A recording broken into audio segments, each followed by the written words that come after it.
All right. Hey, everybody out there. Welcome to our live stream here as part of the Industry 4.0 Club. My name's Ira Sharp, and I'm here with the Future of Manufacturing, somewhat weekly podcast here. And joining me today is David. And we're going to have a great conversation from an integrator's point of view, really looking at IoT, Industry 4.0, how all these things play together, and regularly here on this channel, we really like diving in, looking at the happening things in manufacturing, where things are going, having great guests on to kind of explore every nook and cranny of things. If you are joining us here on LinkedIn or YouTube or Twitter or wherever you may be joining us, if you have any questions, comments, whatever it is you'd like us to dive into in more depth, I'd love if you could put it in the chat, and we'll try to pull those in throughout the conversation. But without further ado, let's go ahead and get started here. So David, thanks for joining us. Why don't you give us a little bit of an idea of who you are and where you're from, and then we can start to unpack some of these topics. Yeah, sure thing. And first, thank you for having me in the show. And again, my name, is Davide Pascucci, and I'm coming, from Italy. So I can give you, a little bit background history. So again, I'm coming from Italy. I start working in the industry. Mostly it was like on an engineering and designing, and my background is in the oil and gas. Okay. So I was working there for, different contractors, big for big like facilities like oil and gas again. I've been, working in the Middle East and North Africa. And then, all of a sudden I met my wife, she's, US citizen. And then, we decide, to move over here in the US. And then from that point, I obviously there was like a little bit of struggle, to get up to speed and everything, right? But from that point, since we moved in the mainland, and my first job here, like in the industry, it was in Houston, still in the oil and gas. And that's where, I really, get into, like the programming. Before was mostly theoretical, like paperwork, a lot of blueprints, things like that. But when I came over here in the US, it was like I started actually doing more like in the field, practical stuff, right? And then I've been working like I said, in the oil and gas for I started like 2014 and up to I would say 3 years ago, right? And then I kind of got tired of the the lifestyle of the oil and gas, a lot of traveling, like the environment, etc. And then you start having like kids. It's like, yeah, I want to stay a little bit more home, right? And then I said, I got obviously I've been on LinkedIn, obviously, like, and looking at this manufacturing, robotics, and it caught my attention, right? So I said, let me, dig into it and see, maybe I can, switch and transition to the manufacturing industry, right? And that's what I did. I start studying. I said, automation is automation. Programming is the same across the board, right? And that's what I did. And then I start working, for another company. And then after an year and a half, I decide, to open, Bright IIoT, and we are, up and running, full speed since last year, April 2022. But I started as a side business in 2021, so it's not that long, and here we are, 2023, second quarter, and pretty busy, thankfully, and that's That's kind of where I am. Well, that's awesome. So first of all, one of the big reasons I had you introduce yourself is because I could not do your last name justice. So that was, I mean, that's the key Sorry. reason right there. No, and I knew you had a long history here, right? And I think Yeah. it's so great, and that's why I love having conversations with people that have such a rich history and different areas, different industries, different locations, because I'm sure things aren't quite the same in all these different areas here, and you've learned things along the way, and it's probably really helped you develop um, to where you are today. So, I know we had some chats before this, but Right. I am kind of curious. One of the things I didn't ask before, but I'm really curious now is, um, you made the jump from oil and gas over Mm-hmm. to manufacturing. Mm-hmm.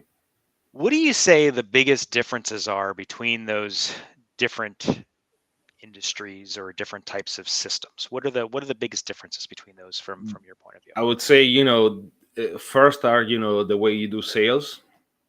It's like totally different. It's mostly, in the manufacturing, it's mostly like what you usually see on sales. In the oil and gas, it's like kind of a closed circle, and you really need to be, there where things happen. That's my kind of the main differences, and there are like local events. I mean, not none that they're not, in the manufacturing, but it's mostly like, like I said, closed circle. You need to live there to just really make it happen, make the connections. And so that's the main difference, and then, the technologies. Uh, Oil and gas, when you get, let's say, I did tons of well pads, and when you get the one and two, they're repetitive, right? So Hmm. something that it's hardly, I mean, at least to find, in the manufacturing, yeah, you have lines of production, right? But then you have different equipments. It might be, that two plant are, like mirrored, but it's hard. I mean, for what I have seen, they are like pretty do pretty much the same, right? But they within, the plants, I've seen a lot of differences. Hmm. Yeah, they're doing, the same thing, but this one has got like this equipment, instead, in the oil and gas is more like, cooking cat. Yeah. And yeah, we do have well pad. They're all the same. You add like, they start with two tanks, four tanks. You just, and at some point with some company, we created like some, like uh, standards, right? Even on the programming side, we were, activating, deactivated, piece of the logics to be able, to commission quicker, right? But Yeah. in the manufacturing, yeah, it's Yeah. different. And it's interesting you say that because when I really look at the two industries from my standpoint, so in my experiences, is looking at the manufacturing industry. It can be different from manufacturer to manufacturer, just like it is in other industries as well. But largely, there's a similar kind of way of going about things. So if you're an upstream and you have well pads and you're doing production, yes, there are nuances in how that gets done, but largely you have some sort of extractor, you have various tanks, you have things for water, these types of things, and there's lots of nuances that go in there. But it's almost like buying modules, and the scale of that is so mass. It's Yes. very much like we've done a lot. I've done a lot in like data centers, and Hmm. it's very much the same kind of thing where buildings may be slightly different. Equipment might be slightly different, but at the end of the day, there are large modules that you need to get, which is like, okay, you got to have the incoming power, you need to have the power distribution, you have the server racks, you have the cooling, you have the hot side, you have the cold side. The frame of it is very much the same, and there are elements of that are the same in manufacturing, but it is a little bit more custom, a little more dynamic, and there's lots of things to consider there. So while there are nuances, I think there is more commonalities to some of these more traditionally processed, or where there's like this extreme need for hyperscale. Like you just got to build out as quickly as possible because you know uh, Yes. being being on a supplier side of the oil and gas industry, I know when they get moving, it's speed, speed, Exactly. speed, safety along the way, 100%. But it's how fast can I get that hole in the ground, get it Safety, it's producing? I would say, yeah, it's sometimes, like put. Okay, well, we'll say safety. We'll say safety for the sake of this stream. Yes, yes. But yeah, um, you're right, and especially when you look at the market, right? So the oil, curve, like you look at the trends, right? So when it goes up, and like you said, perfectly said, they're going in a hurry. I wanted this for yesterday, and mhm, then you go there, and like you said, it's like a serially, putting this in place, and infrastructure needs to be there, right? So mhm. then, yeah, you have to wait, for power to come in. Yeah, it's a process. It's something like different for each industry, has its own, like, things, right? Mhm. Yeah, Yeah. So when you shape this up and you're looking at it from, what you're doing in these various locations, and from this integrator standpoint, I know you do a lot, well, system integration, yeah, and you with Bright IoT are getting more and more on the data side of things as well. So from, I guess, just like a high level visualization standpoint, hmm, visualization has been done in industry for a long time. yeah. There's different types of SCADA out there. What are some of your experiences with this in terms of how things are being deployed, and what your thoughts are on that type of element of the integration itself, the data side, getting into some sort of visualization and the data movement. Yeah, I can start, first for, what we see day by day, because most of our customer are, like customer that already have, a plan, they already have something in there, it's not like a greenfield. And some, have like, let's say, there's, software companies that, at least I don't know, that they propose, software, and sometimes they put like hardware in place, right? And there are, we have experienced like limitation and frustration from the customer perspective. And some, the customer are deploying, from the corporate. So there are like different scenario where, they're deploying, from several plant, or, from the corporate. So, and they make different decisions. So what we have seen, that there are really, a lot of, customer with this, custom software, and they are struggling, with connectivity, talking about IoT. So they are not able to connect wherever they want, right? So I like to pick this, barcode scanner, you name it, IO-Link device. No, we can't. You need to use just the one that are listed, for this, software, right? Manufacturer. Yeah, in other cases, yeah, that's the main, and problem, I would say, that we found. So our approach instead is, like to keep things, open source, because the second problem with these, companies is like, support after, like sales support. And that it's kind of, non-existent sometime. And the ability also, to modify, make changes, after the sales is done. There is no support, even though, they sold like support, like, after sales, right?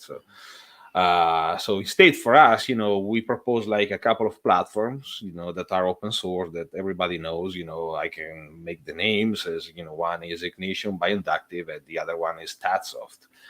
The reason behind it is, like I said, because they are open source. So eventually customers, they're not all the same. Some, they have the knowledge, like, to write codes. I want to give the ability to them, to add something, if they want, without, even calling me. I mean, I want to, like, you know, I need to bring, like, a value to the company. It's not that, yeah, you need, to call me anytime, even for, 5 minutes, change. That's not, the approach we have. But so the ability, to move like with this, open source scenario, and then, with Ignition, it's powerful. It's a powerhouse, right? So you can do like a lot of things. And our approach is, with a customer that has like, a big, like infrastructure, or big thinking, where I wanted to start big. Okay, so I wanted to really, put this in place. So that for us, say, okay, maybe, ignition with the plugins and all of that, we can make, things moving faster.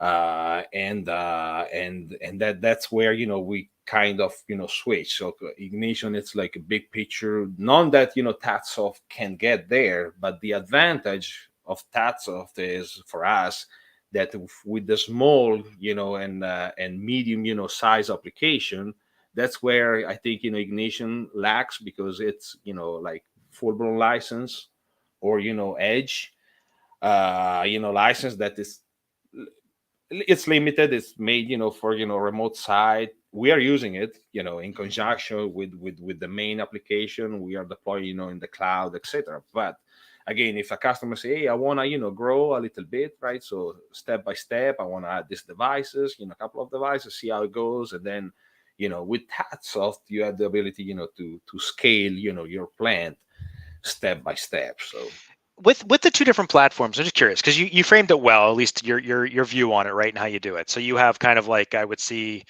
so you know, I think about it as going to McDonald's, right? And you got the yeah. large size, you got the medium size, you got the small size, and your large size maybe down into the medium, you have your ignition, and then medium light to small, you have your TATS off. That's the way you're going to Mm-hmm. frame it. Mm-hmm. Is there different ways of communicating to the assets? Do they have the same types of connections? Because I'm sure there's people out there that are listening to this right now, and whether they're users, they're integrators, or they're technologists, or whatever it Yeah. is, they're kind of wondering, okay, well, then maybe Googling it and looking up the systems. And I think you'll find with both systems, there's going to be a plethora of ways to connect to them. So, you know, Yes. are there differences? Are there There ways that are. are kind of more native to one to the other that would help you choose? There, I mean, from the bottom up, from, let's say, the plant floor up, it's kind of pretty much, they are similar. They have their own, drivers, but, and then even, on the MQTT side, one use Cirrus links. It's already, like it's a plugin. It's working great. Deployment, it's really fast.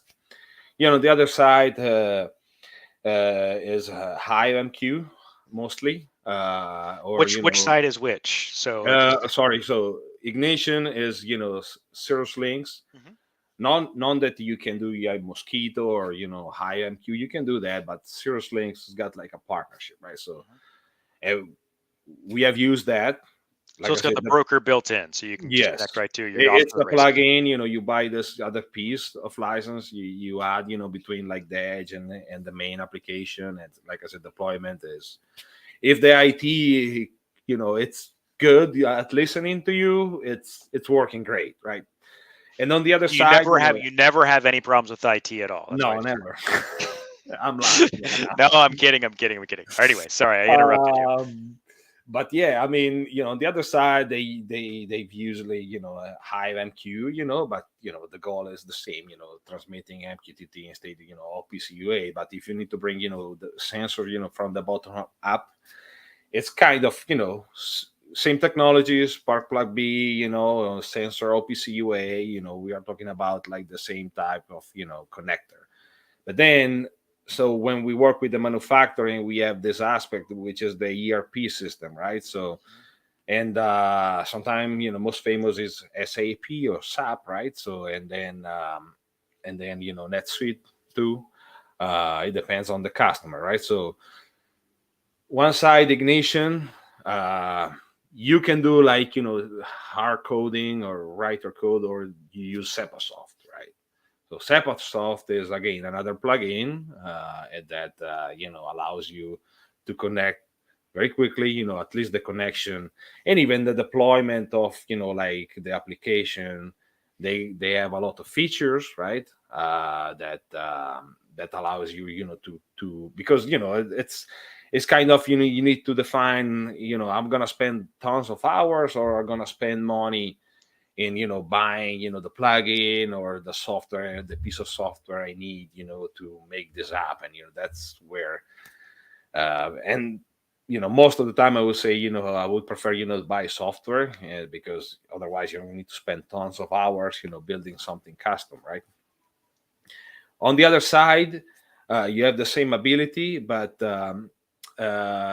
they're using what is called, is a company from Germany to make like this ERP connection. Is called OPC router, and it's kind of looks like a Kepware, kind of, but from Kepware works like from the field up, right? So then router OPC, it works like from the MES, let's say, or SCADA to the ERP and back and forth, right? And then all the cloud connections are pretty much the same, like within AWS and Azure, all the most famous. They are already in there. You don't need to do any particular stuff. And now Ignition will, like in September, I guess they are gonna, like, put in the market this Ignition cloud version. Hmm. So that's already, it's pre-installed and everything. It's got like some basic stuff. You will pay like monthly, like if it was like a cloud subscription. But yeah, but Okay. if we still stay on premises, it's kind of like that, the S- differences. So, you know, so looking at all this, then, if what I'm hearing is, Ignition, from your point of view, is the bigger systems, right? And it's got a lot of things built into it. It's a little Yeah. less a la carte, and it's a little bit more purpose built, or can be. It has all the widgets available to it that you can license and make Mm-hmm. available, and then boom. Mm-hmm. Where other systems are going to be more bolting various things together, which could have advantages and disadvantages, I'm sure. But Yes. there's a higher degree of customizability to it, and it sounds like there's more of a need for integration on the entry level systems and maybe lower systems, and the higher level systems, not that there's a need for integration, but it's integrating the platform of Ignition versus integrating various components and hooking them all together. From a scalability standpoint, you know, is there? I would assume Ignition will be your scalable platform in a bigger way from your Yes. descriptions, and that's probably what you use. Is that correct? Yes. We are using a lot of Ignition, and but yeah, for scalability, yeah, it will give you like all the tools, and then you will add as you go. You can do like for bot with bot, like I said, I don't want to like give you a preference. I'm just selecting, depending on the customer. Right. Yeah. Basically it will fall down, on the price, right? So because Mhm. with Ignition, you need to make like a bigger investment than Tatsoft, for example. If you want to even start small. So that's my point. Yeah. Where, okay, I need to figure out, okay, do you want to, like, to invest, and then we scale and grow. Start from Hmm. small. You can do the same thing.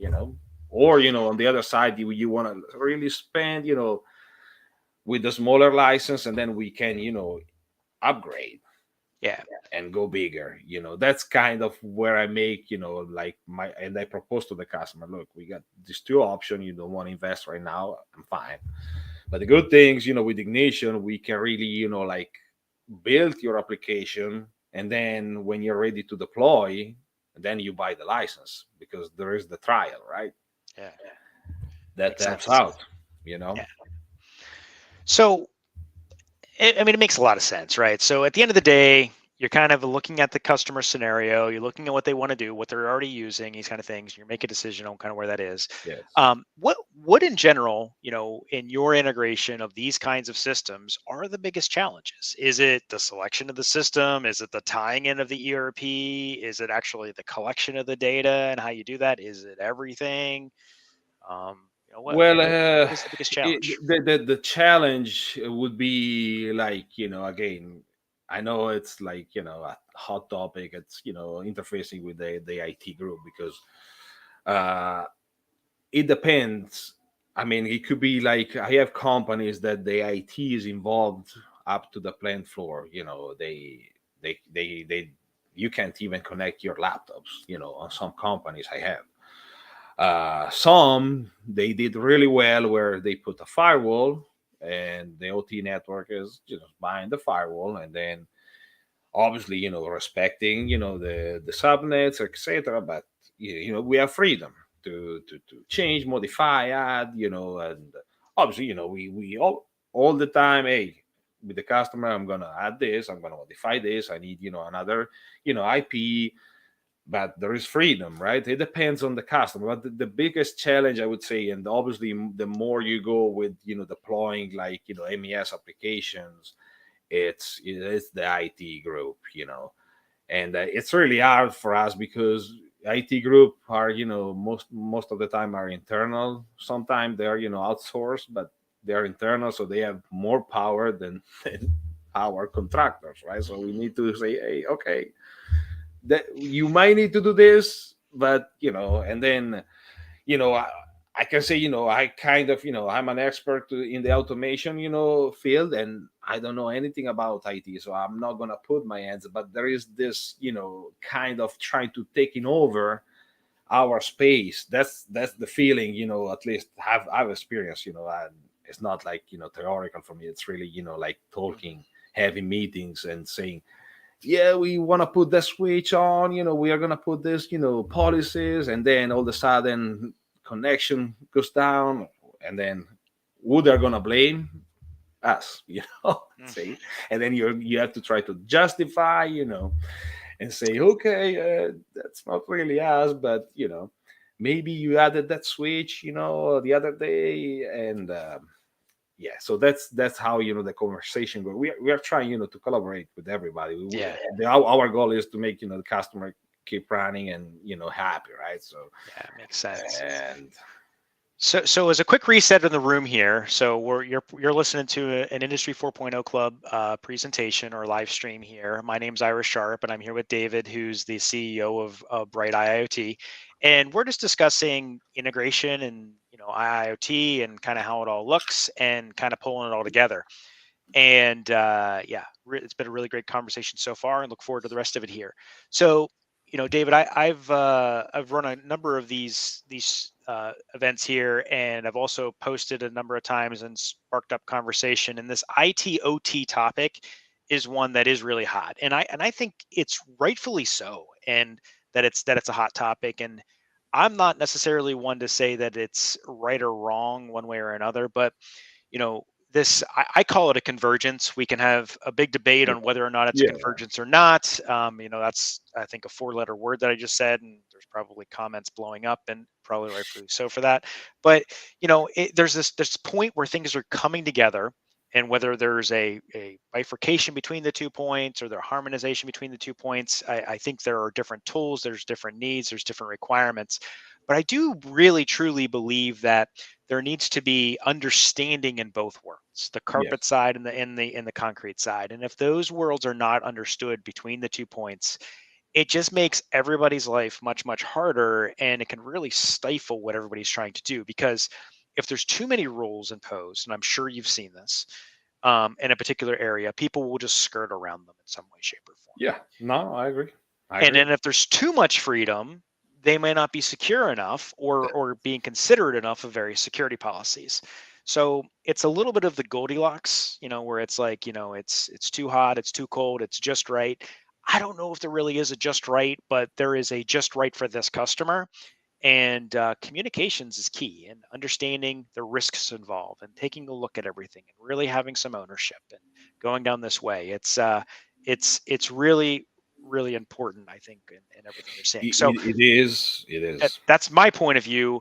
If you're I willing agree to with you. comment on it, because let me tell you, people can be very vocal about it for very good reason. But what are your thoughts on that topic? Well, I agree completely with you, and the conversation, it's what needs to happen every time, and get together, and figure out, a plan of action, right? So how we're gonna tackle this problem, right? So uh, and on the OT space, we can bring our expertise, right? So especially maybe when you have like motion control application, and sometimes I mean on new ones you need to use time synchronizations. You need to use particular switches, right? So you need to set up those switches in a manner that everything will be synchronized within that machine that you build, right, or wherever it is. So cases like that, and I can bring up, more cases, but and for that reason, like also, I've been, as a friend of mine, I guess, Josh Verghese, when I have like this type of, situations, is my man, is really, like, he is an expert on the OT network, and thank God, is, like 1 hour away from me, and it's great to have him, around, and we always, communicating, but again, when I have like, a network, there you go, Josh, come over, like, and that's what we are trying to do too. We know, like I said, automation, integration, things like that, but we are trying to partner, with either, trace route, or an electrical contractor. So we are trying, to put this team together, to tackle, projects, right? So Hmm. but yeah, communication is key. It's what it needs to happen, like bringing both expertise, and try, like you said, like customize for that particular, scenario or customer, and trying to, to make it work at the end, Yeah, it's good. So, in your experience then, and the different types of applications that you've done, and maybe looking at your whole career, yeah. what are the best applications that you're seeing people actually do with IoT, collecting this data? Is it just simply visualizing things and visualizing alarms like via SCADA, or what are some of the killer apps that you're seeing? Well, I would say, the most, demanded, at least, in the manufacturing, it's like, like the metrics to, the dashboard and the trendings, the production, and some customer we have, they're really looking at the number we are popping up into this, we are building dashboards and reporting. So with that, like number, they're really gonna build the customers they have. So that's one, like really helpful for the customers. On other ones, hey, we really need to know, like how much we produce this plant between, this other, plant A, between plant A and plant B. Some they are doing like, there's or they call, operation excellence.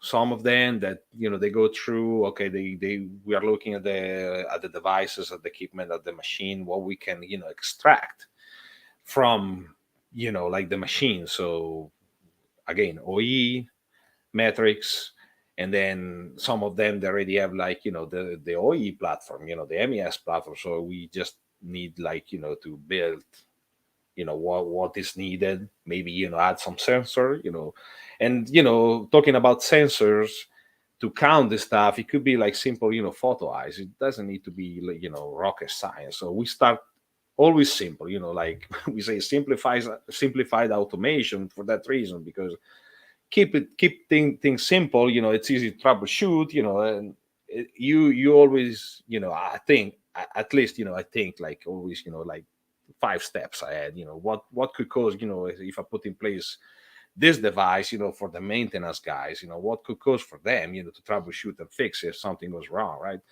So yeah, I mean, for sensors, like, we put a lot of, photo eyes. If something, it's more like, like complex, then we go with the vision. But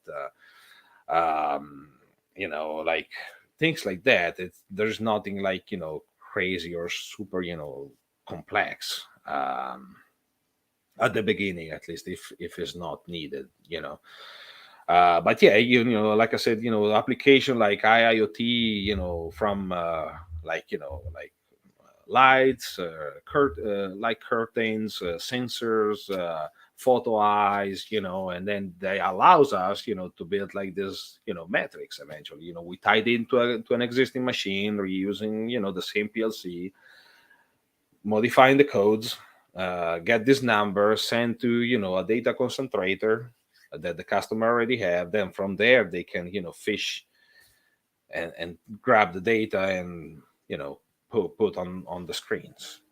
So, So so, so it sounds like it's a lot of metric-based data that is faced or centered around production, which is nice Yeah. because it has a very clear ROI. If I Yes. see these types of production and I know that I can go push on that, I can get potentially more production or potentially look at why things aren't Aren't going the way they and are. then the other side of the coin would be the scraps, right? So you want to go to the production side and see the scraps and check, the balance. So Mhm. ultimately, and then you can go deeper, monitor like your pressure, your pH, temperature, you name it. Then from there, you really can get deep, in this, first, IIoT, have like the machine fully connected, with, because sometimes, they retrofit this machine, and we have done a lot of retrofits, but they're still like mostly, mechanical or pneumatic, right? So Mhm. they really don't have like too much, like sensor. So we can, we have added, and we can add that those type of sensor to bring it back, right? So then from there, just, by, like coding and putting together, do some math basically, and we can, show to the customer, hey, that's what you're making, that's what, the temperature was like that, and start Mhm. logging, and yeah, we can go from there. But first thing needs to happen is, on the plant floor, what how, the machine it's visible from, like your, MES system. What data are you getting there? Nothing. Maybe, I don't have anything, it's like, yeah. So with this, that you're saying about, focusing on OEE and scrap and all those production metrics, right? Yeah. What what is your typical customer base? Like, are they like small to mid-sized manufacturers? Are they large scale customers? Not looking for specific names. I don't know No, that you no. could Yeah. share that, but just in general, because I'm just curious on the They type of are, customer. yeah, big, big, big scale manufacturers. Mostly we have, I guess for the area, it's, food and bev. But we have a variety, and so yeah, that tendencies is, like big size, and they are, in multiple states, even, worldwide. Hmm. But where we operate is like, mostly locally. We have, some customers, in the East Coast, some, in the Midwest, but mainly is like, local right here, where our starting point is, we are trying, to reach out, to these customers first. But the starting point for us is, like troubleshooting, first approach, something goes down, and then from there, we just, move on. Hey, by the way, you fix this, then take a look at that.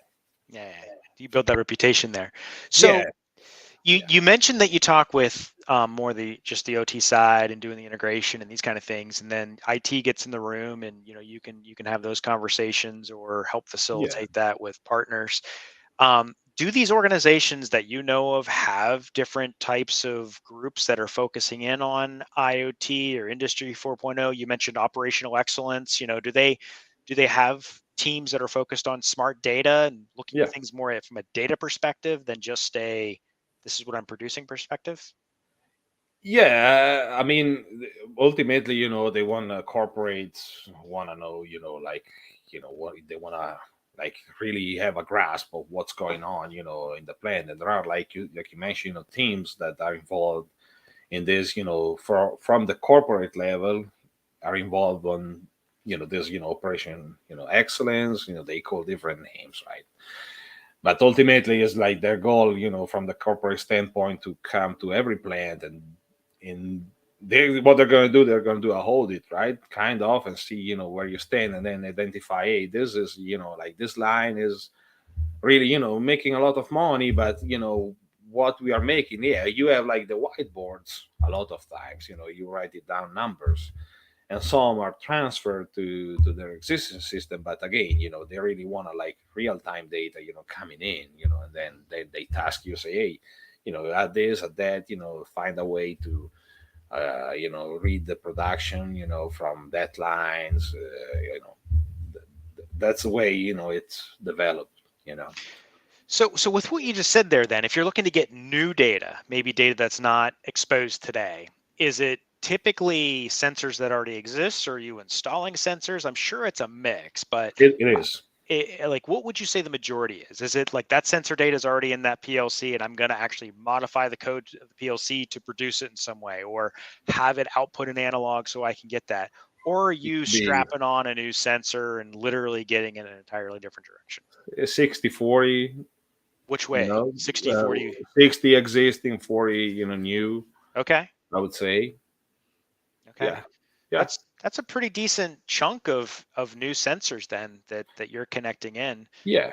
And is some of that sensor like doing something that another sensor's already doing, just going a different location? Are they redundant or? Yeah, I would say, different location. Some, are not even in there. Like I said, some machine are like old enough that, they have like sensor to define, hey, turn, this plate conveyor, right, and move this, like servo, from point A to point B, but there is no really like, any OE built in, right? So we are talking about, like I said, 15 years old machines, 20 years old, that have been like, like upgraded with new controllers with the capabilities like Ethernet IP capabilities, right? So, Mhm, but again, the machine, the mechanical aspect, it stayed the same, right? So mhm. just the control were upgraded, and then that's what you have. It's like, yeah, the machine is working great. It sees that, da da da. And do whatever it needs to do, like, and but Well, you know, I mean, looking at all that then, so you've installed new sensors, you've dealt with big customers, small customers, large SCADA systems, small SCADA systems, or IoT systems. You've kind of tied in with different ERP systems and MES systems, it sounds like. So it's a pretty wide array of experience. yes. Thus far, what have been your kind of like lessons learned or best practices? Is there like, stay away from this kind of customer, or this is perfect, or this is whatever it is? What are kind of some of the things that stand out as a good thing, or as a IT showed up, so just leave kind of scenario? I don't know. uh for us, we can't afford to be picky, at least at this point. Hmm. We are new. We need to be like, be out there and trying to help. We actually, try to get as much as possible. And then from there we learn a lot of things every time is different. So we don't have the luxury, in other words, to say, hey, I don't want to really to work with this guy. We are trying to help everybody at this point, if it's possible, right? So Hmm. but I'm always like I said, collaboration, communication, always try, to work what the customer is, and sometimes, you get frustrated. Yes, I've been like, like on plans where, for 3 days I couldn't do anything apart, like, setting up their laptop with, the right software, because I couldn't use mine. But when we passed that period of time, then I could do the works. It's like having, be patient. It's like, knowing what how the customer works internally and at the corporate level, knowing, like, meeting with the people internally, and then when you figure it out, that then it's kind of, it goes smoother, I would say. And Hmm.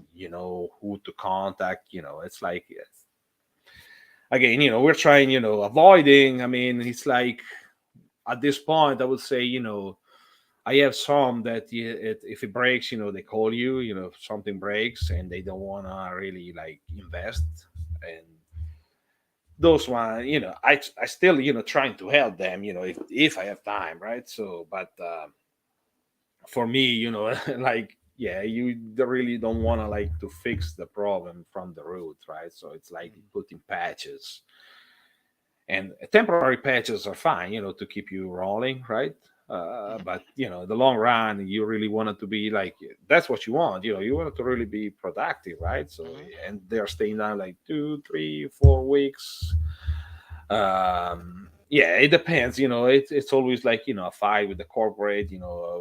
I had like, a recent like troubleshooting that I was able to fix it, but it took me like, 3 days, because this machine was coming from China. and all components, and then the PLC manufacturer, even though it seems like they have like support here, is I call like 5, 6 different numbers, no one answered. Mm. So I tried to figure out as much as I could, I could fix it again, but yeah, those type of customers that say, yeah, if it breaks, it breaks. But you see like the manufacturing, yeah, sorry, the maintenance, like people that are going crazy, every week something broke or something they Mhm. need to fix, and then they go like to the prints, it's all Chinese, it's like things like that, are difficult, to deal with. None that, like I said, trying to help, but and Yeah, yeah, makes sense. yeah. Well, so we're nearing the end of the conversation here, but I got another big question for you, and I'm curious if you're seeing it all, and if you're not seeing it, or you are seeing it, I'd love to hear that, and then also just your general idea of it. So, AI right now is kind of all the rage and everything that's going on, and then in manufacturing, I think there's machine learning, which is part of AI, getting into deep learning and all this. Are you Mhm. seeing that at all? Are you deploying it at all? Like, Well, what are you doing? the first example is, like a vision system. So Hmm. those devices, you need the most famous, they already have like embedded, like AIs in there, to recognize, from good and bad, and Hmm. with from different, like snapshots and pictures, right? So that's the first example. But then, going, more deeper, I don't think, we are there yet. We are still in this phase, to bring what the machine already have up to speed, like what we just discussed. It's moving, along, but even the machine learning side, you need to really, have the computing power in the cloud, using the cloud, and develop, your model, and then push it back to the edge, right? So it's kind of, I think it's the next step, moving forward. We are gonna see more and more. Maybe some OEMs are gonna have like like boxes, or there already stuff out there for sure, but we are. I don't think we are there yet. And then also with Chat GPT now it's booming, and they're all tools, right? So that again, we are moving that direction, but at this phase of like the our industry, it's mostly like to get them up to speed. Some are close or closer, some not. There will be someone left behind, I would say, yes, if they don't start doing it, yes. Yeah. But yeah, go ahead. And that'll be interesting. I mean, like, because I also agree, and it's interesting you're what you're seeing from your point of view, in the integration side of things, because, you know, from a manufacturer perspective, regardless of industry, I think if you're not collecting data, you're behind a little bit. You need to start collecting data. You need to do it in a normalized way, so then you can leverage that data and utilize that data. And it's got to be across the entire facility and kind of all the nuances, Yeah, because you got to visualize your process, and that'll give you a grander view of how you need to deploy resources, how you need to call in support, all these kind of things. And then if you extrapolate that to the next level, and if you employ AI or ML or deep learning on those topics, maybe it can help you identify things you hadn't thought of. And then if you yeah, incorporate that with other types of processes, or natural language processing or whatever it may be, you can get some strong insights on your system and exactly. facility. But that's, I think, definitely looking at the But future of where things are going. exactly, But you because got to start somewhere. you need to get there first. That's what I'm trying to explain, that first we need to get there when we have Mhm. like all the data, like we are adding devices like we discussed, when we got to that point, then we can move to the next level, which is like the eye of AIs and things like that, right? So Mhm. but I go, walk down the plants. They still have, this big whiteboards, people writing by hands. So, and these companies, they need to put themselves against, their competitors. Okay. Mhm. So if let's say one of their competitors they already, most of them already have like Ignatian in there, sitting in there, doing 2, 3 things. let's say if they are going to transfer all of this, writing in ends stuff to a more automated, system. So they are going to take an edge, an advantage from you, right? So what you're going to do, right? So are you going to like try to keep up now, or just left behind, and maybe ultimately you're going to close, right? Because then the technology evolves, they can get thing out faster, they can identify where their problem is in real time. Oops, here, that's where I have the most, 95% of the downtime is right there. So let's, address these issues right away, not after 6 months. And Right. then So it's I a got the lot perfect of product noise. for you. I have the perfect product for you, David. So what you need to do is this. So in those manufacturers where there's that big whiteboard, I know they exist. And this is a little tongue in cheek, but if they're writing down all the data and all their metrics on this whiteboard, maybe what you can do is you can set up a vision system that takes a look at that, uses OCR to pull that into a digital system. So then you can analyze it so that they Yeah, can manually put it on the whiteboard so they can digitally put it in their system. right. Yeah, So, it's a good idea. Yeah, and yeah. then the If they next don't step want can to, be to remove that system and replace it with sensors, so you can get that automatically, and then you can move that to the next customer to help prove out that process. Maybe that can exactly. be your gateway. Yeah, that's a good idea. The, And the, the temporary free trial of your whiteboard reader to digitalize your data. Just make sure mhm. you have all the variables properly defined. Line 1, machine 2, door 3, so on, so on, so on. So Yeah, yeah. yeah. As we again kind of come to a close here, is there anything that you wanted to make sure that we discussed, chatted about, whatever else it may be from your side? No, I think we cover all the aspects, and this last question, that's what I wanted to bring in, but it came in naturally, like the status of the different customers, and Hmm. yeah, I think we I think we're good. Okay, good. So then looking at everything, it's interesting to hear. I think there's a lot of movement that happens in all different types of manufacturers, and the types of manufacturers you're dealing with, particularly in the food and bev. One of the things that it was interesting to me is when I think of food and bev. I think of like shows, and I don't know if you know the show, but like Pack Expo. Yeah, It's yeah, big, huge show. It's focused on food and bev. And if you look at the Pack Expo show that's coming up later this year, sustainability is like the big trend. It's yeah, the yeah. big word that's there. Are any of your customers screaming about that or collecting data or pushing for that? Are you involved in any kind of efforts at all? Or is it just people just trying to figure things out right now? Sustainability. I mean, no, they didn't bring like that topic in. At least I didn't hear yet. There are like some companies, they use recycled product. If you, I guess you're talking about like reusing and being sustainable, like not producing too much waste, right? Well, I mean, it can really mean anything. And Yeah, I've seen lots of examples. From my side, I would say one of the biggest areas that I've seen people making sustainability claims and really pushing is on electricity use and trying to be net zero. So if you use this much power, or you get this much energy, you're producing this many fossil fuels, whether it be through production or through energy, how can you offset that? How can you generate that? How can you reclaim things? How can you do these different things to basically make yourself neutral in the grander environment? okay, okay.